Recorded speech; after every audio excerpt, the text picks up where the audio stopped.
Bonjour à toutes et à tous, bienvenue à Business Industrie Dijon, bienvenue sur ce plateau télévisé où pendant ces 2 jours de salon industriel au Parc des Expositions de Dijon, j'ai le plaisir d'accueillir les acteurs de l'industrie en Bourgogne-Franche-Comté pour évoquer un certain nombre d'enjeux relatifs à l'industrie sur notre territoire et plus largement. Le sujet qui nous réunit ce matin sur ce plateau, c'est celui de l'industrialisation ou de la réindustrialisation et de ses enjeux. J'ai le plaisir d'avoir à cette table ronde qui est plutôt triangulaire d'ailleurs pour une table ronde, deux chefs d'entreprise. Je vous présente Frédéric Badon, directeur général d'ARDPI à Dijon, et Philippe Bresse, qui est le PDG de Japitech. Je commence avec vous, Philippe, si vous le voulez bien.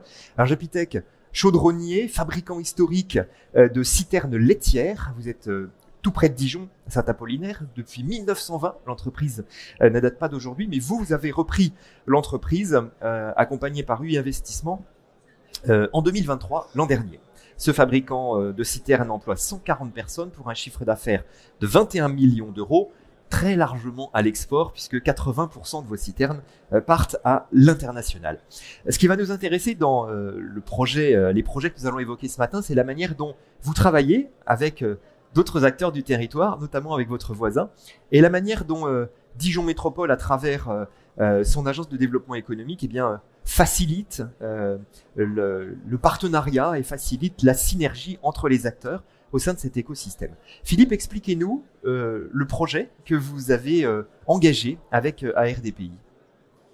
Oui, alors bonjour. Donc effectivement, donc Japi, c'est une entreprise qui est aujourd'hui 100% dédiée à la fabrication de tanks à lait. Et depuis notre reprise d'indépendance il y a 4 ans, on cherche à diversifier, à utiliser nos savoir-faire pour diversifier nos débouchés et diversifier nos business. Et donc on a rencontré par l'intermédiaire de Dijon Métropole et de DBI la société ARDPI dans le cadre d'un projet d'un bioréacteur fermenteur. Donc ce sont des Quel gros mot, expliquez-nous. Donc ce sont des cuves en fait de process dans lequel on va faire des réactions à la soit chimiques soit biologiques, oui, pour créer par exemple des protéines. Et donc ça, c'est un business sur lequel on est aujourd'hui encore en phase de passage entre, on va dire, la partie recherche et la partie industrielle. Et on voit avec Frédéric un très très grand avenir sur ce type de business-là. Et donc c'est pour ça qu'on souhaite être précurseur. Et RDPI est complètement complémentaire à Japi sur ce sujet-là. Il va nous le confirmer dans un instant. Quel est le débouché, a priori, de ce genre de produit? À quoi ça va servir demain? Alors, ça va servir aux industriels à, par exemple, créer de la caséine, qui est la protéine du lait, créer du collagène. Ça va servir énormément dans la pharmacie pour créer des vaccins. Donc on a beaucoup de débouchés sur ce sujet-là. C'est vraiment un sujet sur lequel il va y avoir une explosion du business. Frédéric Badon, vous êtes le directeur général d'ARDPI à Dijon. Vous êtes concepteur et fabricant de machines spéciales de mesure et de contrôle. ARDPI, ça veut dire Agence pour la recherche et le développement de produits industriels. Vous êtes 25 salariés dans ce groupe. En quoi vos compétences, vos savoir-faire sont-ils complémentaires de ceux de Japi sur ce type de projet? Alors bonjour à tous. Pour commencer, donc nous, nos compétences historiques, puisque depuis 15 ans, nous on fabrique de la machine spéciale de mesure et de contrôle avec des bureaux d'études on va dire en électronique, en mécanique et en logiciel. On a depuis 2021 attaqué un marché suite au rachat d'une activité qui est le marché du ferment. Donc le ferment, aujourd'hui on travaille avec le numéro 1 et le numéro 2, enfin les deux numéros 1 et 2 mondiaux. Et le ferment, en fin de compte, aujourd'hui, les applications, c'est à la fois l'agroalimentaire, donc ça, c'est les marchés qu'on connaît avec Philippe, notamment aujourd'hui, mais c'est aussi les marchés de la bioproduction et c'est les marchés, on va dire, de l'environnement aussi pour les sols, par exemple, traitement des sols. Voilà. Donc aujourd'hui, en quoi c'est complémentaire? Tout simplement parce que nous, tout ce qu'on sait faire, c'est toute la partie automatique, toute la partie contrôle commande. On sait suivre les courbes d'acidification des ferments puisqu'on le fait à petite échelle et pour l'agroalimentaire. Et tout ça, c'est totalement transposable, je dirais, à grande échelle, ce qu'on appelle le scale-up, pour l'industrie de demain. Et donc, ce qui nous manquait à nous, c'était la chaudronnerie. Voilà, donc c'est ce que fait Japitech. C'est le seul élément, enfin le seul, c'est un des plus importants quand même, hein, pour faire un bioréacteur fermenteur. Nous, on sait les piloter, on sait les commander. Mais par contre, il nous faut le bioréacteur fermenteur et on a la grande chance de se rencontrer puisque finalement, avoir quelqu'un sur le territoire qui apporte la solution, c'est quand même... C'est évidemment beaucoup plus simple, on va y revenir dans un instant. Vous en êtes où aujourd'hui dans le développement, dans le développement de ce produit? Alors, comme l'a précisé Philippe, on est en phase de R&D. Aujourd'hui, on est plutôt à l'écoute, j'allais dire des acteurs. Alors, sur les aspects agroalimentaires, c'est quelque chose que l'on maîtrise et c'est, je dirais, on peut commencer de travailler ensemble sur des sujets et on en est aujourd'hui quand même à une phase de R&D et d'écoute, de cahier des charges pour adresser la partie bioproduction dans le domaine de la santé. Voilà. À l'horizon quelle année on peut envisager la commercialisation, l'industrialisation et la commercialisation de ce produit? C'est des projets au long cours? Alors là, je laisserai compléter Philippe, mais je dirais on peut imaginer on va faire les premiers prototypes d'ici le printemps. On peut imaginer que dans les 2-3 ans, on a des choses vraiment commercialisables, quoi. Deux entreprises qui travaillent ensemble, Philippe, effectivement du même territoire, c'est intéressant. Vous travaillez aussi, je crois, avec des laboratoires, des universités pour vous appuyer sur ce projet. Il y a une importance de cet écosystème entreprise, laboratoire, université à Dijon. Oui, parce que nous, avec Frédéric, on est des industriels, hein, comme vous le mentionniez. On a besoin de chercheurs. Et donc là, on travaille aussi avec Agro Dijon, avec l'université de Bourgogne, qui va nous apporter en fait le savoir-faire et le savoir scientifique, parce que ce qu'on n'a pas précisé, c'est que notre objectif, c'est aussi d'apporter des innovations sur ce marché-là. Oui. Et donc entre effectivement la partie chaudronnerie, la partie contrôle et la partie scientifique, je pense que on est complètement armé pour être capable d'amener des innovations sur le marché. Ce genre de produit ou de projet, il se conçoit à la fois sur le plan industriel, innovation, et sur le plan commercial, c'est-à-dire que vous avez d'ores et déjà fléché des clients, des marchés. C'est un travail qu'on mène parallèlement, France, international peut-être. Ce sont deux engagements qu'on mène parallèlement quand on développe ce genre de projet. L'un de vous deux, comme vous le souhaitez. Frédéric, allez-y. RDP. Alors oui, je pense que on doit dès le départ, quel que soit le projet, quand on parle d'industrialisation, il faut y coller tout de suite les aspects marketing. C'est-à-dire qu'il faut déjà segmenter, savoir à qui on va s'adresser, parce que c'est pas pareil si on doit s'adresser à un marché où on va avoir par exemple des volumes de dizaines ou de centaines de pièces ou des millions de pièces. Voilà. Donc c'est pas la même échelle. Ça veut dire qu'on va pas industrialiser de la même manière. Et surtout, le plus c'est gros, le plus faut s'y préparer, le plus faut marketer.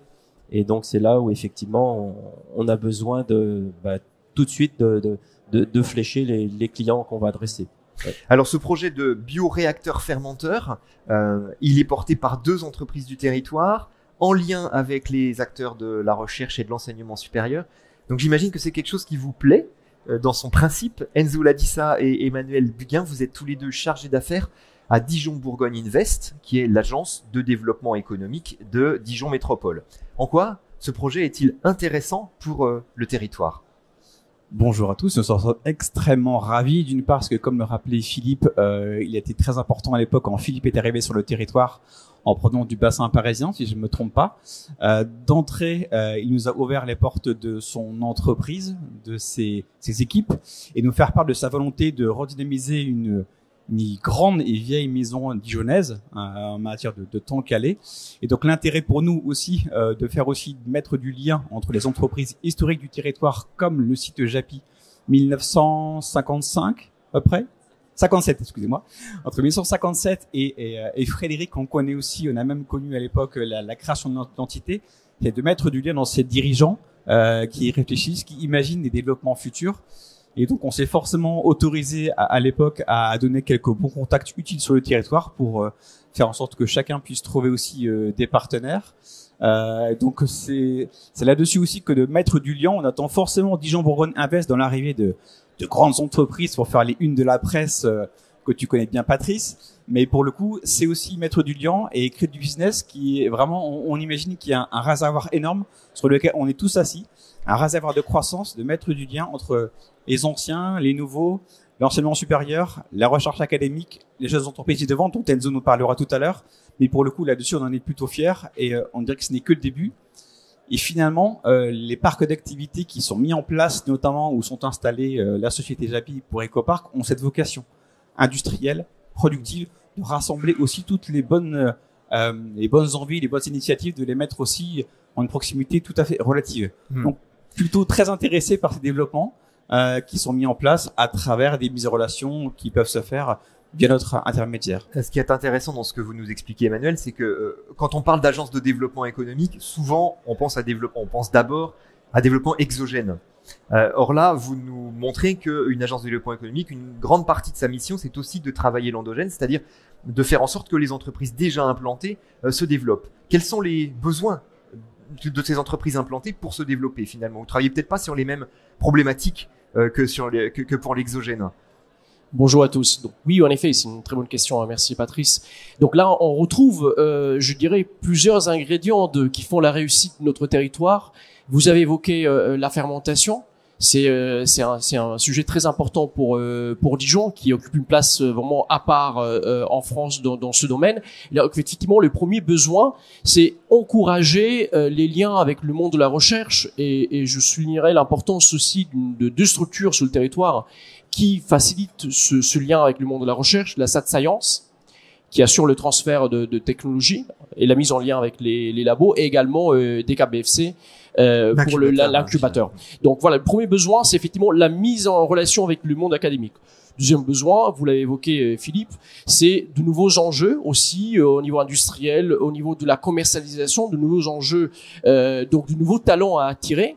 Et donc, nous pouvons apporter, en tant qu'agence d'attractivité, notre soutien aux entreprises qui recrutent de nouveaux talents.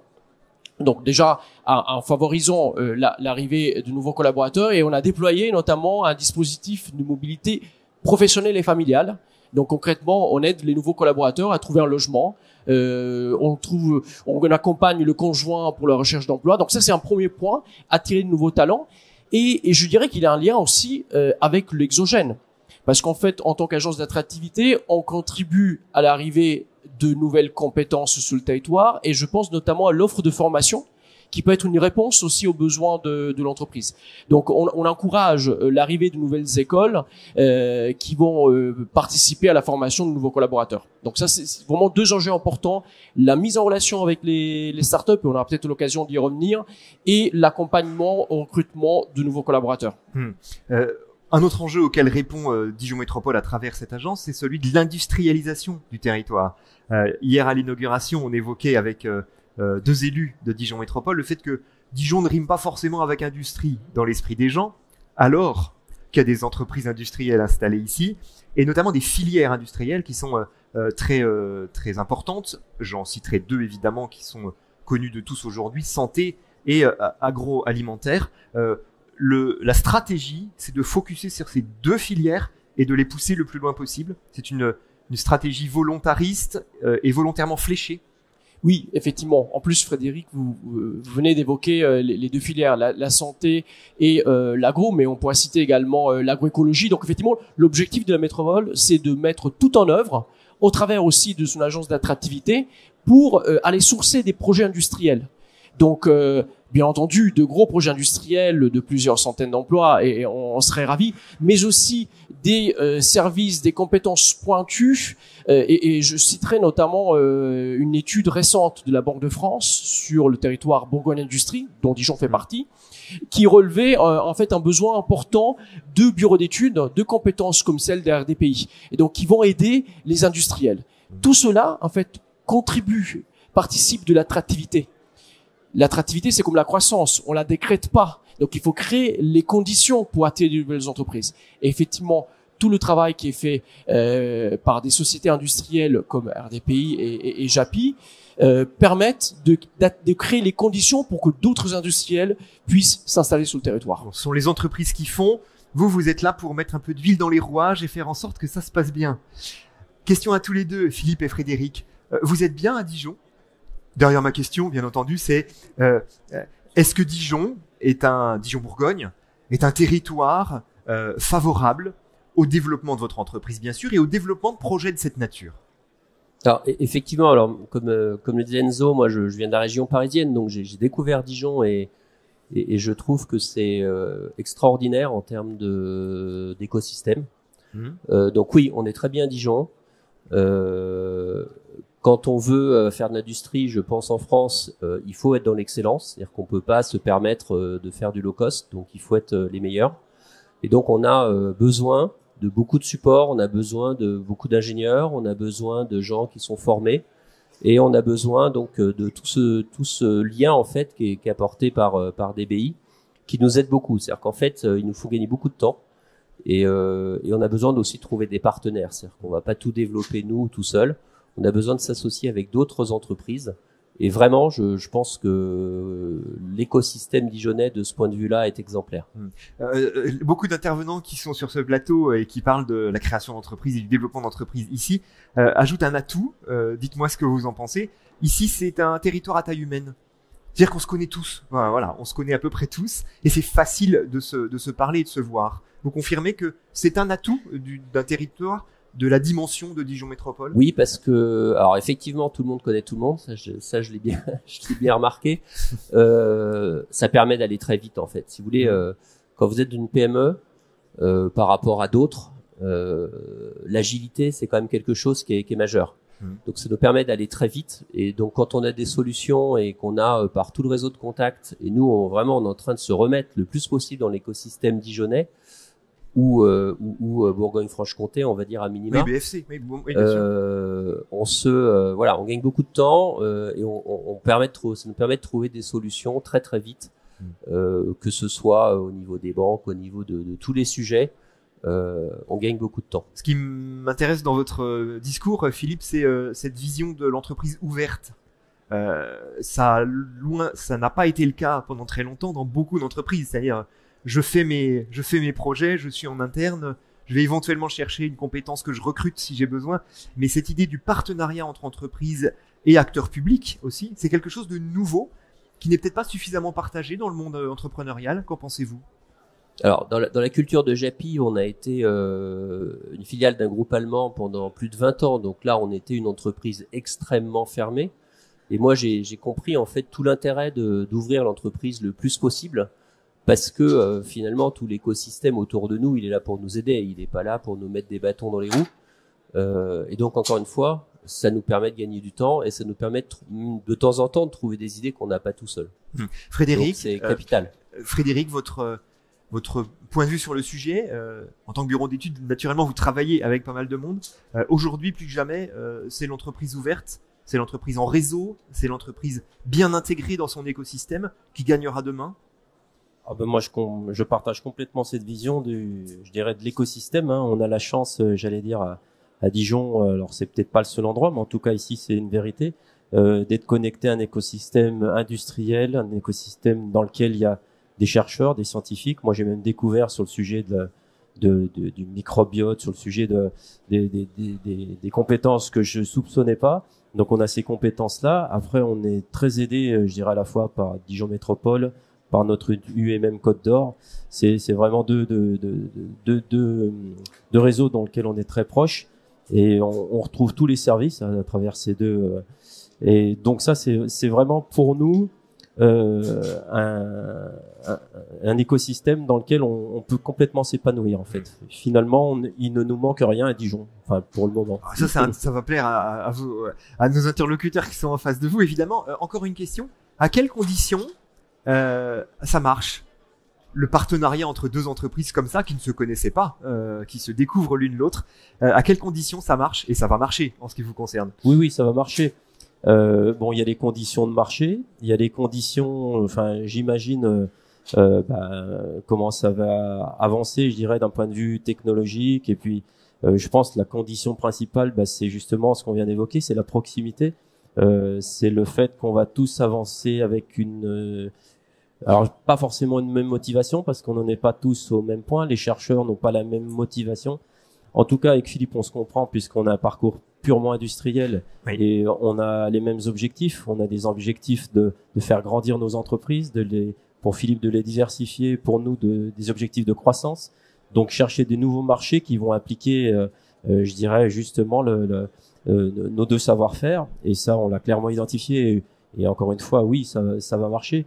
Mais après derrière, la seule inconnue, c'est le temps que ça va prendre. Oui. Voilà. Mais cela dit, encore une fois, on a tout pour réussir.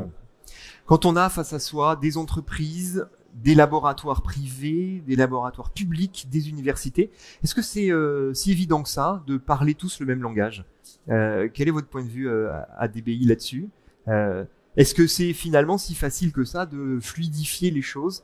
Parce que les uns et les autres n'ont pas forcément les mêmes méthodes, les mêmes objectifs, les mêmes points de vue sur les projets.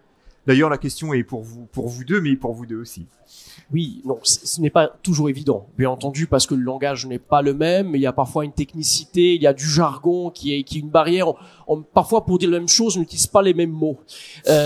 Et c'est là que des structures d'accompagnement peuvent assurer le lien. Bien entendu, DBI, mais il y a plein d'autres. On citait tout à l'heure la SAT Science, ça peut être aussi l'agence régionale ou les incubateurs, accélérateurs. L'idée, c'est de parvenir à un cahier des charges commun et identifier ensemble des actions à déployer dans la durée. Donc, mais effectivement, c'est pas toujours évident. Donc, mais ça passe aussi par la proximité et par la capacité, et des salons comme aujourd'hui le permettent de le faire. En fait, des moments de dialogue, d'échange, de rencontres et de sortir de son entreprise. Frédéric disait il y a un instant, il y a tout ce qu'il faut à Dijon pour réussir des projets de cette nature. Alors, j'allais dire, vous confirmez. En même temps, je me permets d'apporter un petit bémol. On n'est que Dijon. On est Dijon. Mais on n'est que Dijon, on n'est pas Paris, voilà. Et donc, en termes de services aux entreprises, parfois de services très pointus, de choses comme ça, votre mission, c'est peut-être aussi, par moment, de dire, une compétence manque et on peut faire la mise en relation hors du territoire parce qu'il se trouve que cette compétence spécifique, on ne l'a pas ici. Justement, ce discours, nous, on l'adore. On prend captation vidéo tous les jours, de dire qu'on peut trouver à travailler, à s'éclater dans le business en venant à Dijon. L'année dernière, on a eu un beau plateau télévision avec le groupe LR, qui justement, si vous vous en rappelez tous les deux, vous avez officié autour de Monsieur Ponsard, qui s'est installé à Dijon, qui a quitté le bassin parisien où il trouvait trop d'inconvénients à rester sur Paris, malgré la beauté d'une capitale parisienne qu'on ne peut remettre en question. Et pour le coup, Dijon, il s'est installé. Ses grands dirigeants allants sont venus régulièrement voir le siège social à Dijon, où on trouve énormément d'avantages comparatifs à la région parisienne. L'intérêt, c'est la vie à taille humaine. Nous, on la vit au quotidien et on l'entend aussi dans la bouche de nos prospects qui prennent un TGV, qui arrivent à Dijon, qui viennent nous rencontrer à Dijon Bourgogne Invest. On leur présente des partenaires, l'agence régionale Enzo, tu l'as cité, l'UIMM, le Pôle emploi, ou France Travail, ou l'APEC. Enfin, les rendez-vous à Dijon, ça peut se faire en une journée. Montre en main, porte à porte, ils viennent de Paris, de Lyon, ils viennent nous rencontrer, on leur présente des partenaires. On peut même parfois faire des visites de sites, un terrain industriel, un site, ils regardent, ils prennent note, ils repartent avec une journée vraiment complète. Que ce vécu-là, quand on va sur Lyon, quand on va sur des grandes métropoles dites de Division 1 ou de Ligue 1, pour les fans de foot, le temps n'est pas le même. Et ça, vraiment, pour nous, c'est un avantage qui est phénoménal. Et les petites choses qui peuvent nous manquer, on ira les chercher au fur et à mesure. On a parlé d'enseignement supérieur, des nouvelles écoles qui se présentent, notamment l'IMT, c'est une nouveauté qui va servir l'économie locale. Pour la santé, dans le domaine de la santé. Exactement, dans la santé, mais ce n'est qu'un début. On l'a vu aussi l'année dernière avec les décisions d'investissement dans le domaine de l'enseignement supérieur, dans le domaine du numérique. Oui. On va bien travailler notamment le sujet CODA, par exemple. Donc, c'est des compétences nouvelles qui viennent se greffer, mais ils viennent pas comme ça tomber du ciel. Il faut que sur place, on ait des volontés, des bonnes envies et du business vraiment pour le coup à créer. Allez-y. Je me permettrais d'ajouter aussi, parce qu'aujourd'hui on accompagne plusieurs startups implantées notamment à Paris, qui nous disent si on n'est pas une deep tech à Paris, on n'existe pas. Donc on est un peu noyé dans la masse, d'où cette attention qui est portée à Dijon pour la proximité, la flexibilité et comme tu le soulignais tout à l'heure, cet écosystème à taille humaine, la capacité à réunir au cours du même tour de table, le même jour, l'ensemble des décideurs. C'est aussi l'accès facile aux bons interlocuteurs au bon moment. Merci beaucoup. On va vous souhaiter une bonne suite sur ce projet que vous nous avez présenté. Merci d'être venu nous le révéler sur ce plateau. Et puis, bonne continuation à DBI. Continuez à faire en sorte que les entreprises se parlent avec les acteurs du territoire pour le développement économique et l'emploi. Merci beaucoup à tous les quatre. Bonne journée et bon salon.